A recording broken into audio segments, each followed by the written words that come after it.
Bom, então, dando continuidade, eu vou pedir para o Orlando chamar a nossa próxima palestrante. Orlando, por favor. Bom dia a todos. Então, dando continuidade ao primeiro colóquio de Pervivência Clássica, nós vamos agora convidar a professora da Universidade Federal de São Paulo, Lúcia Sano, para que possa fazer sua conferência.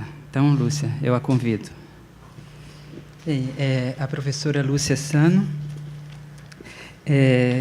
tem uma dissertação de mestrado com o título Das Narrativas Verdadeiras, de Luciano de Samosata, tradução, notas e comentários, e uma tese de doutorado pelo programa de pós-graduação em Letras Clássicas da Universidade de São Paulo, com o título Sendo Homem, a Guerra no Romance Grego. Então, desde 2009, a professora Lúcia Sano é docente de Língua e Literatura Grega na Universidade Federal de São Paulo, a Unifesp, tem interesse nos gêneros narrativos da literatura grega, tendo desenvolvido pesquisa principalmente sobre as narrativas em prosa produzidas no período imperial, no contexto conhecido como Segunda Sofística, investigando a configuração do gênero romanesco na Antiguidade e valores culturais representados nesses textos. Atualmente se dedica ao estudo da obra de Xenofonte, de Atenas, e sua recepção no Brasil, com verba de auxílio à pesquisa concedido pela FAPESP. Ainda a professora é membro dos grupos de pesquisa do CNPq, tradução e recepção dos clássicos, helenística, gêneros de prosa greco-latina e gêneros poéticos na Grécia Antiga. Então, hoje a professora Lúcia Sano vai nos brindar com a palestra sobre Xenofonte,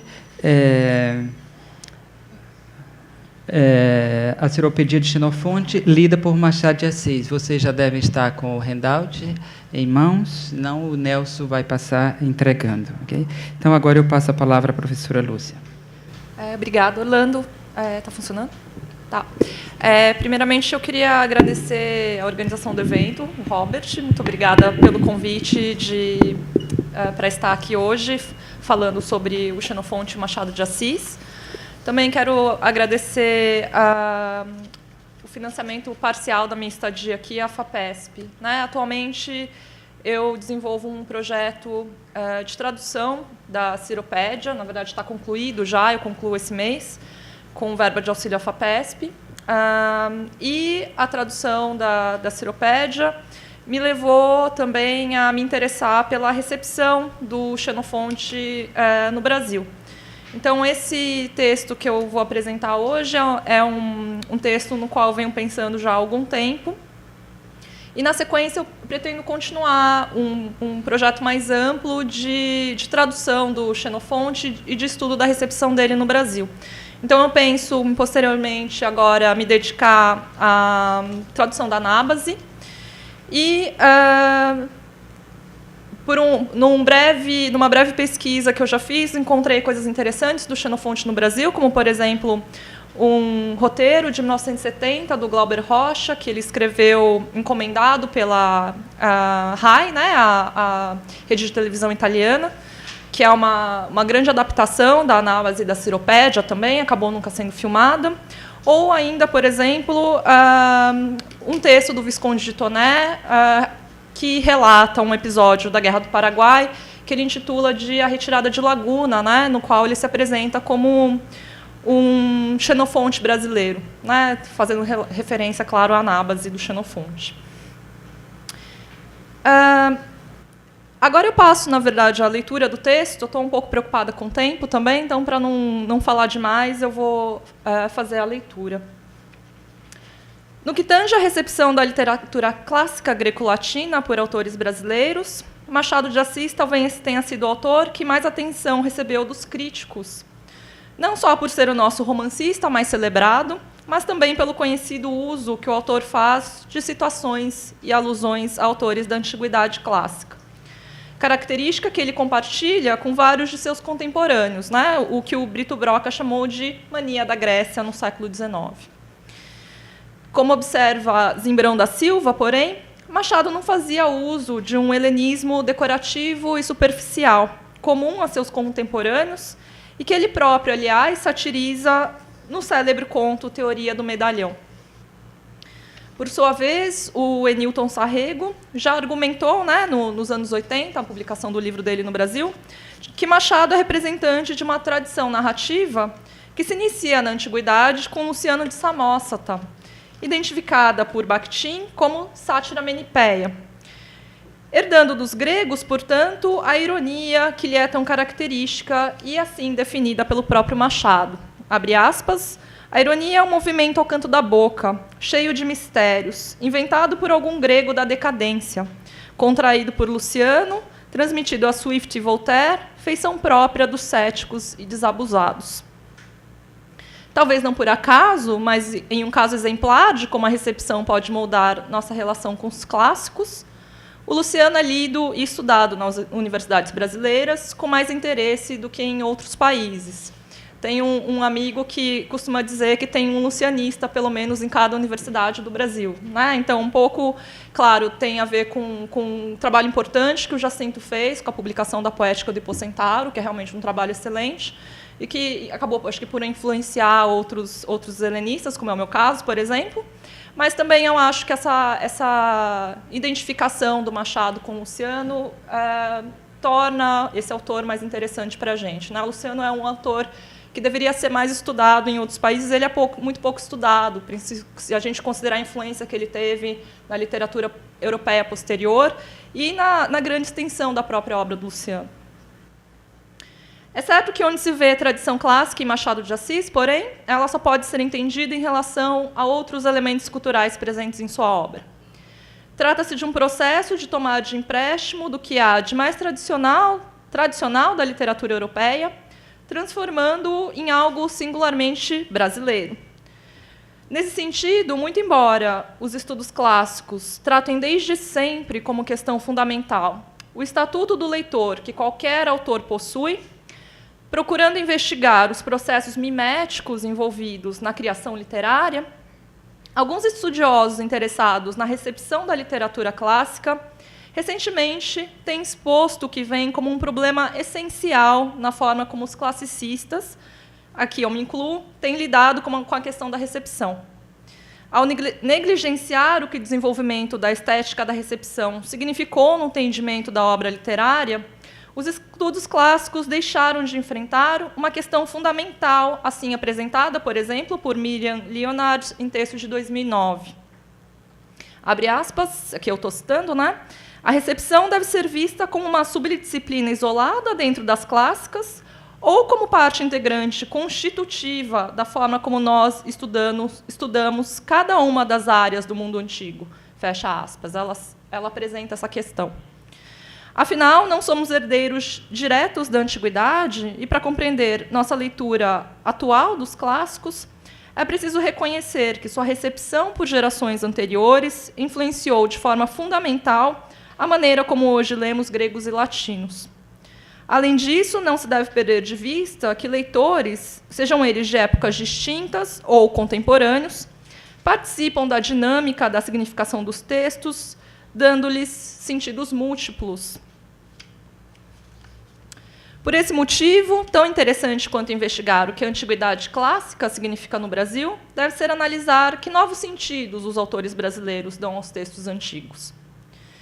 Estando, como estamos, na periferia do capitalismo e da globalização, não podemos dizer que, em algum momento, tivemos ação decisiva sobre a interpretação predominante de uma obra clássica durante um determinado período, ou sobre a seleção do cânone, né, que a gente acaba importando da Europa.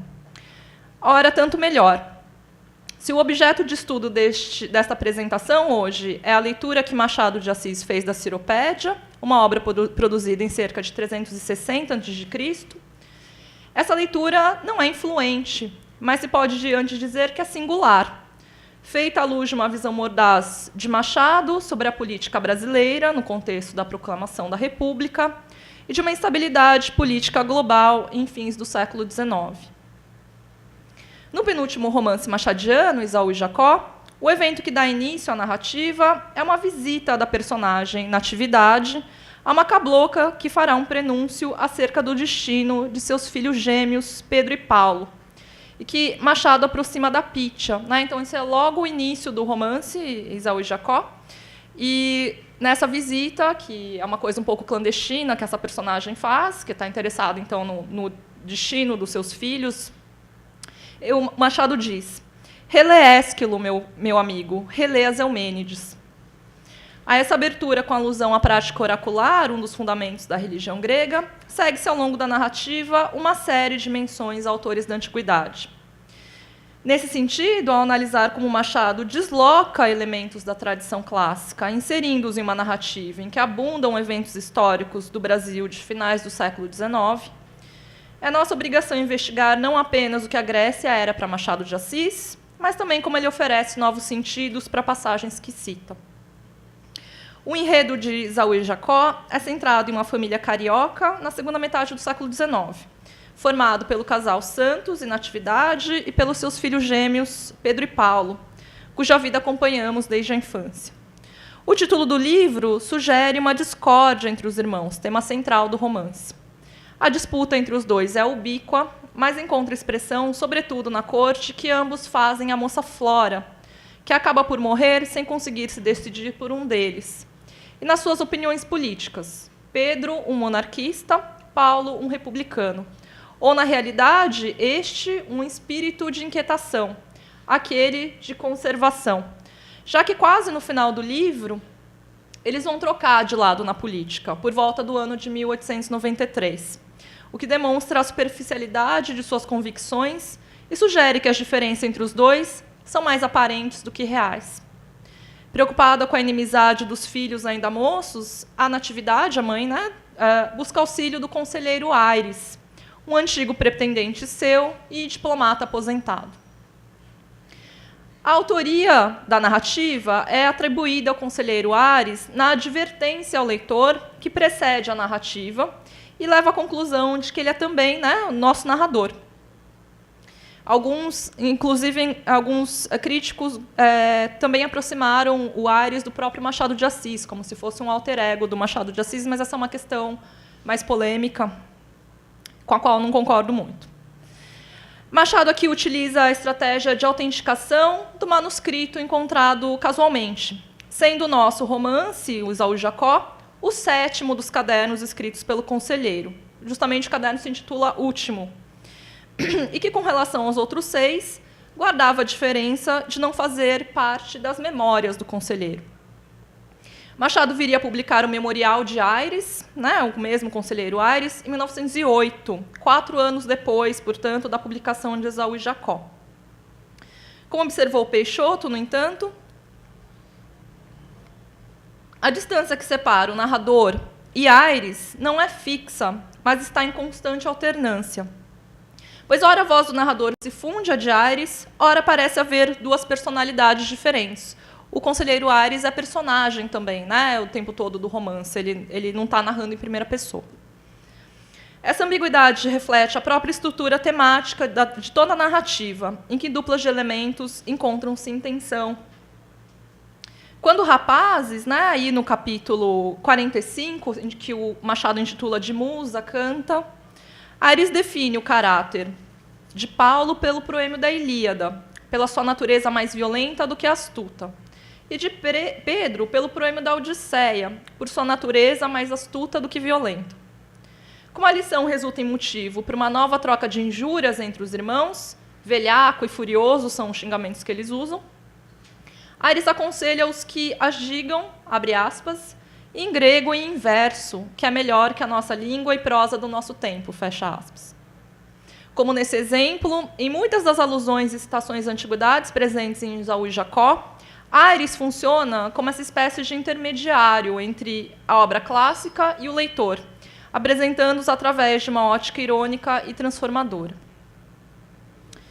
Brandão, Jacinto Brandão, que acho que chega hoje, né? vai falar amanhã, vai fazer sua conferência amanhã, tem um artigo muito interessante sobre a Grécia de Machado de Assis, que foi publicada em 2002, na revista Cleos. Brandão, que analisa como a Grécia, para Machado, foi ponto essencial na sua formação como escritor e pensador da cultura brasileira, conclui, tendo em vista o processo de criação que o próprio Machado explica em Crônica de 1892, que a tradição grega clássica se apresenta no autor para metamorfosear o banal e extraordinário.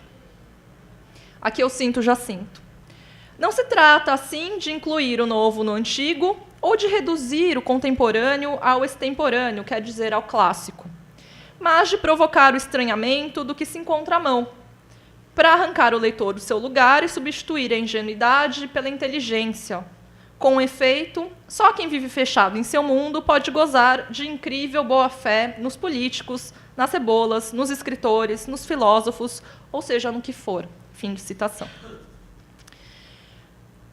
Eu acho, porém, que não é exatamente isso que acontece com o trecho que nos interessa nessa comunicação hoje, que se apresenta no capítulo 61,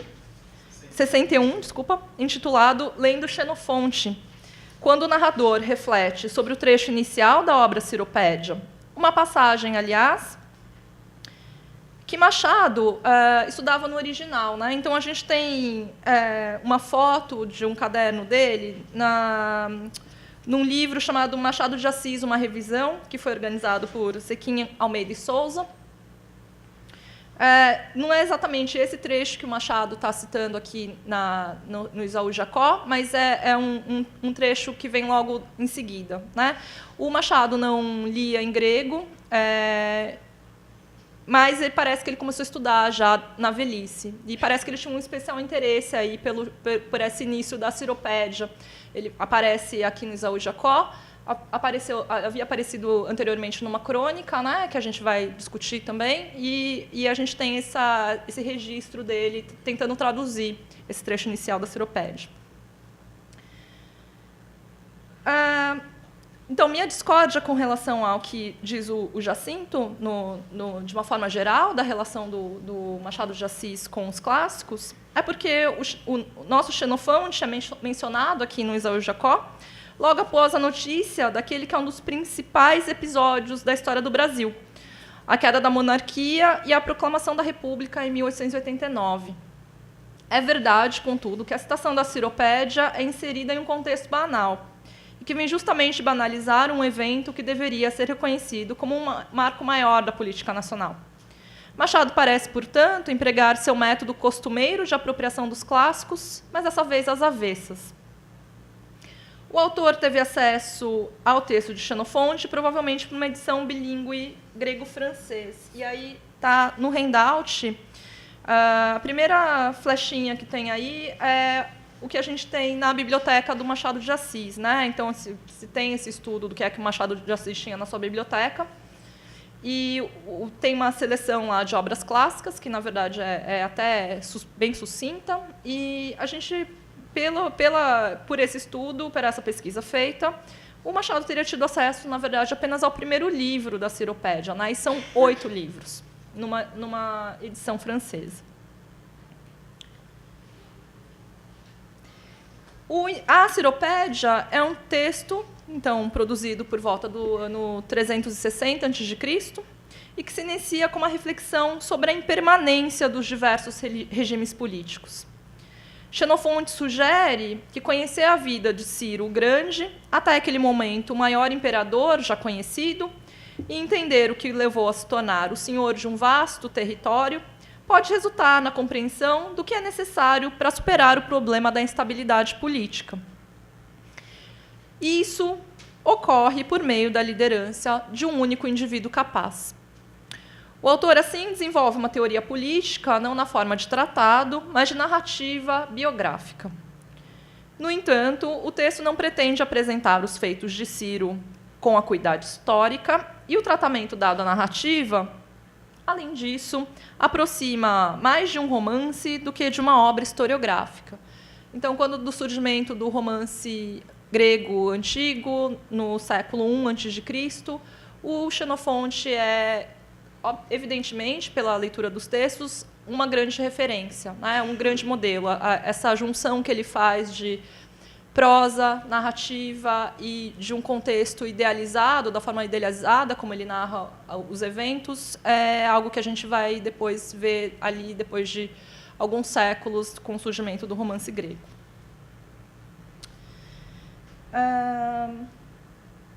O caráter fragmentário da narrativa de Esaú e Jacó obriga o leitor, por sua vez, a estabelecer relações entre os capítulos. Com frequência, a tarefa é difícil, então são aqueles capítulos bem curtinhos do Machado de Assis, deixando explícita a necessidade do engajamento do leitor na construção de sentido da narrativa. Isso faz de Esaú e Jacó um dos romances mais complexos de Machado, né? É uma característica que é apontada por diversos críticos. Às vezes a gente lê um capítulo e não consegue encontrar a conexão com o que veio antes ou depois. É um mistério ali para o leitor desvendar.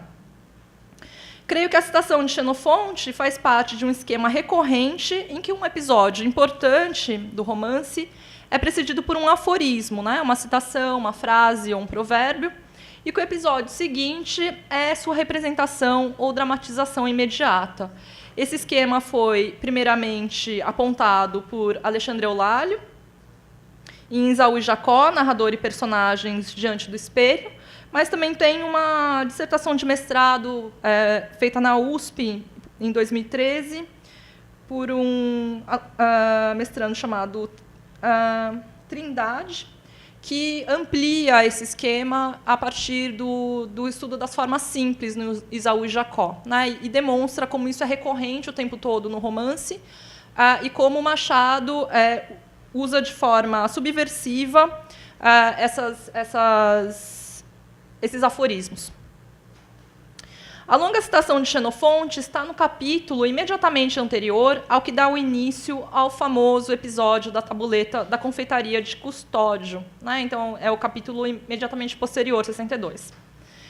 O mais diretamente simbólico em Esaú e Jacó dos efeitos da proclamação da República e da queda da monarquia, resumindo-os ao terrível dilema de Custódio, que recém havia mandado pintar uma nova tabuleta com os dizeres Confeitaria do Império, para o seu estabelecimento fundado havia 39 anos e que se vê, como dizem os gregos, em aporia. Se Custódio mudasse o nome para a Confeitaria da República, estaria à mercê de nova reviravolta política.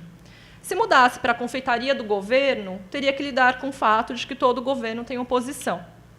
Aqui concordo com John Gladstone de que há uma interpretação óbvia e correta do episódio, que é marcar a superficialidade da mudança e a pouca ligação de qualquer regime com a realidade que pretende representar.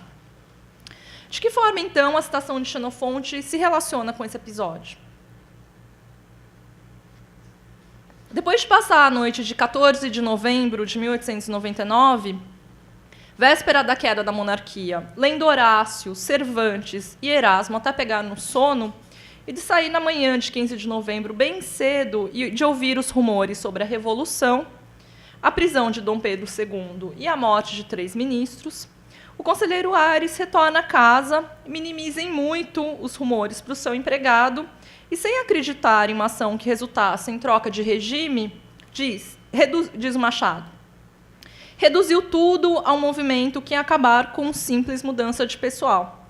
Temos gabinete novo, pensou consigo. É com essa descrença que Ares abre a Ciropédia de Xenofonte durante um almoço tranquilo. E aí é a primeira citação aqui no handout. Então, inicialmente, tem ali esse parágrafo inicial em que ele minimiza, né, as coisas que ele tinha escutado na rua para o empregado dele. Então, ele tinha ouvido que o Dom Pedro II tinha sido preso, que 3 ministros tinham sido mortos. Ele só disse que alguém ficou ferido. Temos gabinete novo, pensou consigo. Almoçou tranquilo, lendo Xenofonte. Considerava eu um dia quantas repúblicas têm sido derrubadas por cidadãos que desejam outra espécie de governo, e quantas monarquias e oligarquias são destruídos pela sublevação dos povos, e de quantos sobem ao poder. Uns são depressa derrubados, outros se duram, são admirados por hábeis e felizes. Sabes a conclusão do autor em prol da tese de que o homem é difícil de governar.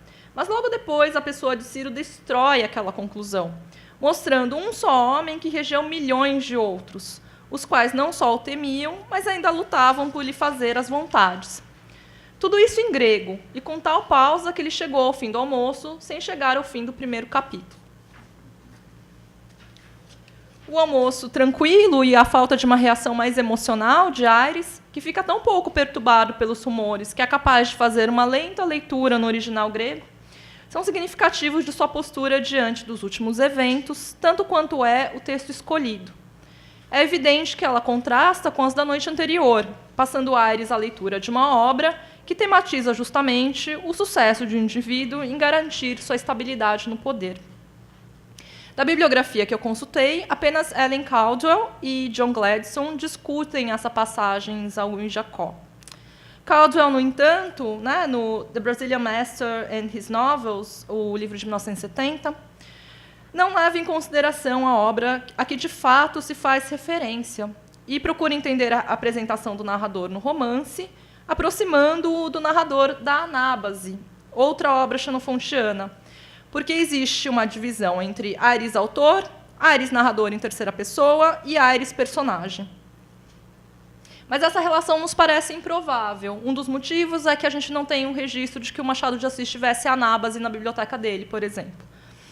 Por outro lado, claro, Machado pode ter lido Anábase, mas a gente ainda poderia justificar essa divisão do conselheiro Aires em três instâncias, aí, digamos, dentro da narrativa, pela leitura do Machado, por exemplo, das histórias verdadeiras do Luciano de Samosata, que se vale do mesmo expediente, né? Nas histórias verdadeiras, o Luciano é o autor, é o narrador e é o personagem, e é citada por Machado em Dom Casmurro, né? As histórias verdadeiras. Já o John Gladstone analisa a citação como expressão do pessimismo machadiano, que veria a opressão, então Gladstone fala na ditadura do Ciro, como consequência das revoltas e da necessidade de uma mão firme no governo, que, na verdade, seria bem acolhida pelas pessoas que até competem para entender os desejos de um ditador. A mesma passagem seria citada 10 anos depois, em Crônica de Machado, de 1º de janeiro de 1894. Segundo Gladstone, desculpa, né, são 10 anos antes, eu errei aqui. Segundo Gladstone, de forma bem mais crítica, e nela o autor se afastaria da visão de Xenofonte. Na minha visão, porém, a interpretação da passagem é bem parecida nos dois contextos, né? A gente volta à crônica daqui a pouco. A desavença entre os irmãos é conjugada em Esaú e Jacó a esse momento de intensos conflitos na história do Brasil, representados no romance e na influência que possuem na vida dos personagens e na sua reação aos diversos acontecimentos históricos. Interessa-nos ressaltar o caráter conciliatório que Aires possui nesse contexto de tantas discórdias. Diplomata aposentado, Aires é descrito no capítulo 12, que o introduz, como um homem que, abre aspas, trazia o calo do ofício, o sorriso aprovador, a fala branda e cautelosa, fecha aspas, o que traduzia sua habilidade em se esquivar de conflitos, porque, abre aspas, tinha um coração disposto a aceitar tudo, não por inclinação à harmonia, senão por tédio à controvérsia, fecha aspas. Esse comportamento é exemplificado na sequência com a descrição de uma visita à casa da família Santos, quando se discutia o oráculo da cabocla. No final de contas, aquele primeiro encontro apresentado por Machado de Assis logo no início do livro, a cabocla diz que os dois filhos estão destinados a coisas grandiosas. Diz Machado, Aires não pensava nada, mas percebeu que os outros pensavam alguma coisa e fez um gesto de dois sexos. Como insistissem, não escolheu nenhuma das duas opiniões, achou outra média que contentou a ambos os lados.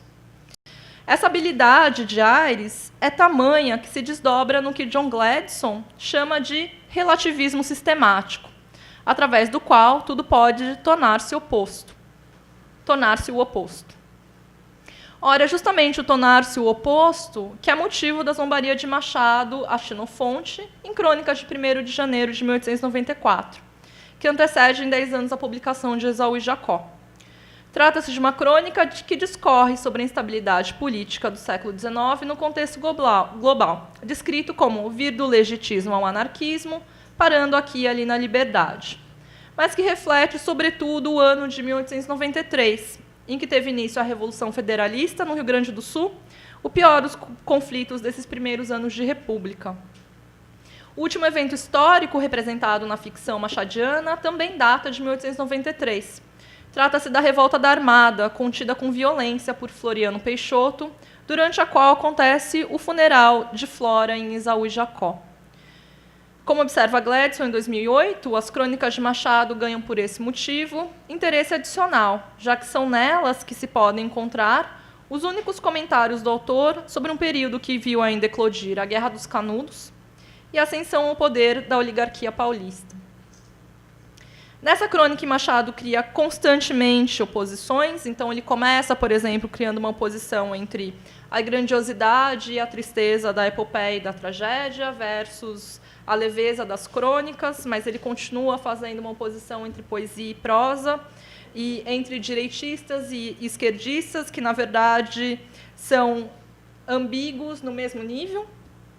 Ele também declara que a guerra é má em si mesma, mas a guerra pode ser boa se comparada ao anarquismo. Aí é a segunda citação do Handout.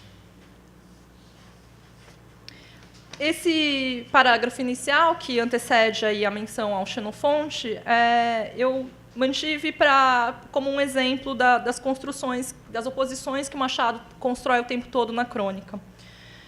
Quanto ao que morre em 1893, não vai sem pragas nem saudade, como os demais anos nos seus irmãos, desde que a astronomia e almanacs. Tal é a condição dos tempos, que são todos duros e amenos, segundo a condição e lugar. Se esta banalidade da direita lhe parece cansativa, volte-se o leitor para a esquerda e ouvirá algum paradoxo que descanse dela. Este, por exemplo, que o melhor dos anos é o pior de todos. Toda a questão, lhe dirá a esquerda, está em definir o que seja bom ou mal. Por exemplo, a guerra é má em si mesma. Mas a guerra pode ser boa comparada com o anarquismo. Se ele vier em 1893, tu haverás sido uma das suas datas históricas pelos golpes que deste, pelo princípio de sistematização do mal. Que será o mundo contigo? Não consultemos Xenofonte, que, ao ver as trocas de governo nas repúblicas, monarquias e oligarquias, concluía que o homem era o animal mais difícil de reger, mas, ao mesmo tempo, mirando o seu herói e a numerosa gente que lhe obedecia, ou seja, o Ciro da Pérsia, concluía que o animal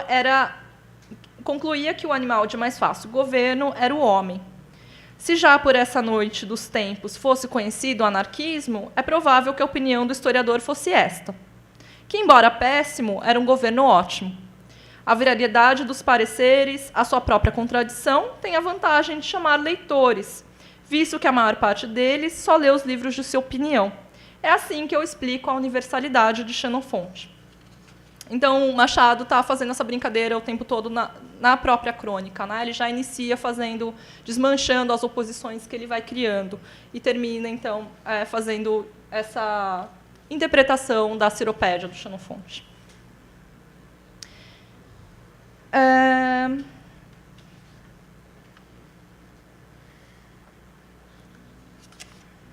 O anarquismo estava na ordem do dia nesse período, com uma série de ataques com dinamite nos anos 1990, né? Por isso que o Machado está falando de anarquismo aqui. Incluindo um em dezembro de 1893, pouco antes, então, da publicação ainda da crônica, a Câmara dos Deputados francesas.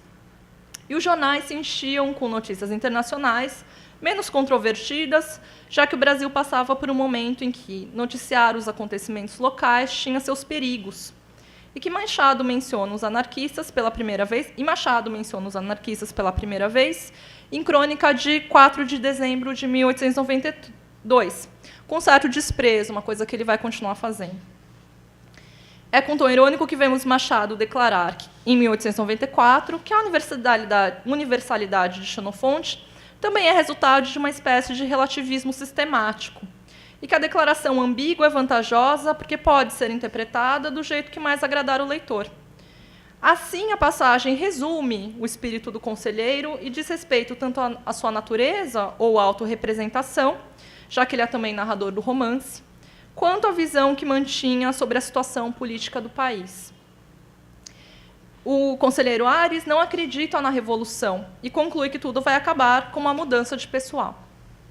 Não me parece que a interpretação de Gladstone faça sentido na passagem, isto é, que Ares aguarda uma reação violenta a ser aceita pelo povo, se considerado o ceticismo de Ares com relação à proclamação da República. A mão firme e a opressão, que Gladstone relaciona à figura de Ciro, por exemplo, sem levar à consideração toda a narrativa de Xenofonte para retratá-lo como um líder muitíssimo superior nas suas táticas de governo a qualquer tirano que mantenha o poder pela violência.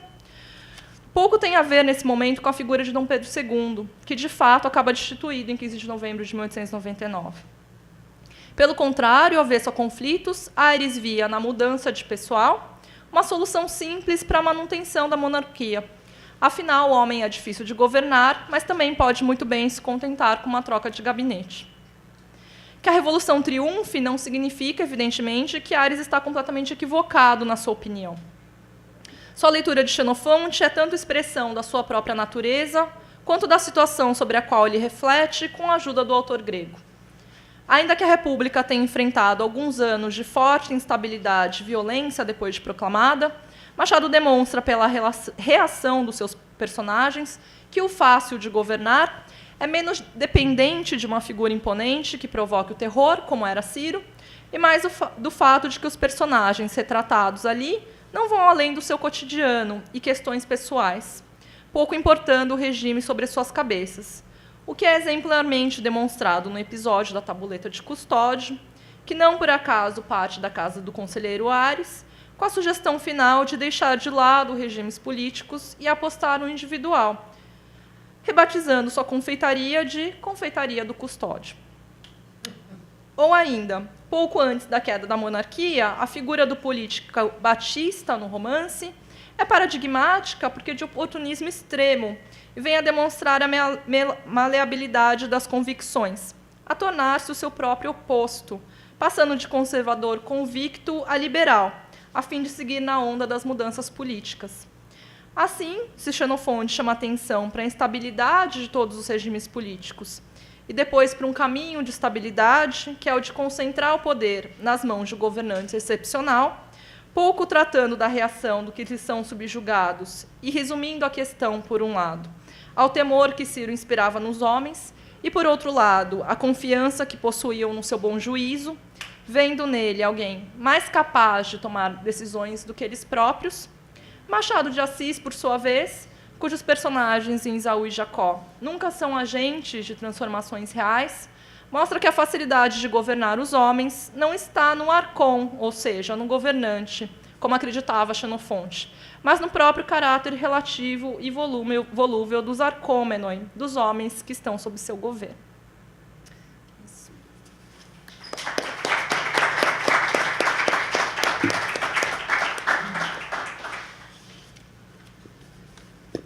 Obrigado, professora Lúcia Sano. E agora, acho que com a sua anuência, eu passo a palavra à plateia, que pode ficar à vontade para alguma questão, alguma indagação que queira fazer a professora.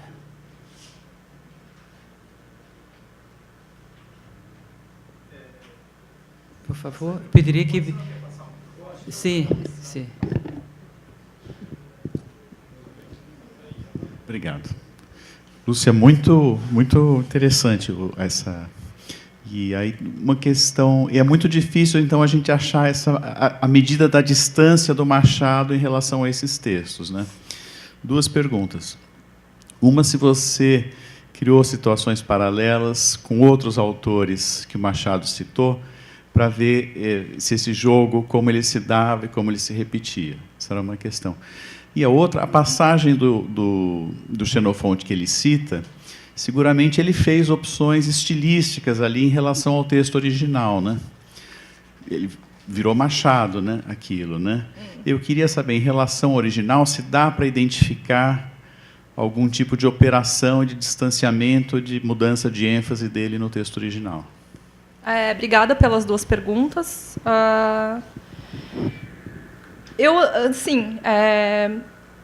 Esse é um dos pontos mais interessantes da obra do Machado de Assis, e tem bastante coisa sendo publicada com relação ao uso que ele fez de outros autores, né? Então, tem um trabalho excelente feito por um grupo do Rio de Janeiro, que é o Machado de Assis em Linha, que catalogou todas as referências e alusões. Então, você pode ir lá na internet, procurar, por exemplo, Homero, e vai aparecer todas as passagens em Machado de Assis em que o Homero é mencionado. Eu gosto muito do texto do Jacinto, quando ele estuda como é que os clássicos, os autores gregos aparecem no Machado de Assis, numa linha que vai mais pela leitura do Luciano, pela influência do Luciano de Samosata. Mas também eu estou tentando achar aqui na minha bibliografia, a Marta de Sena também tem um texto interessante chamado A Tradução do Conselheiro, que, na verdade, ela está pensando no Memorial de Aires, e não no Esaú e Jacó. E ela também aponta como o Machado se vale das citações para a criação de ambiguidades no texto e de ironia. O que me agrada nesse trecho específico do Esaú e Jacó com relação ao Xenofonte é que, eu tenho lido muito sobre as mais diversas interpretações que a Ciropédia tem, porque é um texto muito controverso e eu acho essa leitura do Machado única, né? Então, que, na verdade, o Xenofonte está se contradizendo. E, de fato, depois que eu li isso do Machado, eu vi o Xenofonte fazer isso diversas vezes ao longo da Ciropédia, não só nesse início. Com relação à segunda pergunta do estilo do Machado, na verdade, então, ele teve acesso, inicialmente, a essa tradução francesa. Então, quando a gente tem essa foto, né, do Machado traduzindo o Xenofonte, isso é posterior já à publicação do Esaú e Jacó.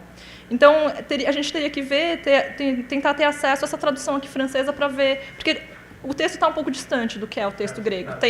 Tem mais palavras do que tem o texto grego, na verdade, digamos assim, mas que é uma coisa comum nas traduções francesas, principalmente dessas traduções francesas do 19, né?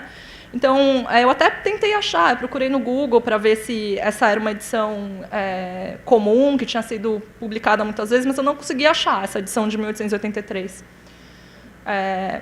Às vezes, tem muita coisa disponível também online já, né, dos franceses. Eles colocam muita coisa digitalizado. Então, eu tentei achar essa edição, e mesmo em sebos não consegui encontrar, para ver que tipo de adaptação ele teria feito aqui.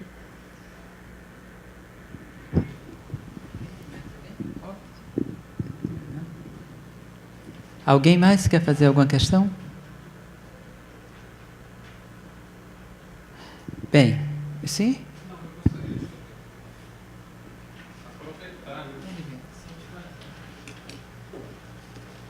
Por favor, só se identifica, porque, como está gravando, seria interessante que nós tivéssemos o registro. Tá bom. Eu sou Vicente, vou falar sobre assuntos bem mais prosaicos, sobre edição de textos clássicos. Estou participando do congresso.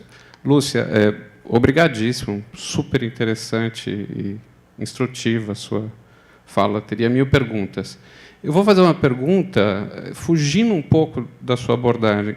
Eu não conhecia esse conceito do relativismo sistemático do John Gladstone, que achei muito interessante, preciso conhecê-lo melhor. A mim, num primeiro momento, parece uma contradição em termos, né? Porque o relativismo é justamente a quebra de todo e qualquer sistema. Mas isso parece ser quase que uma estratégia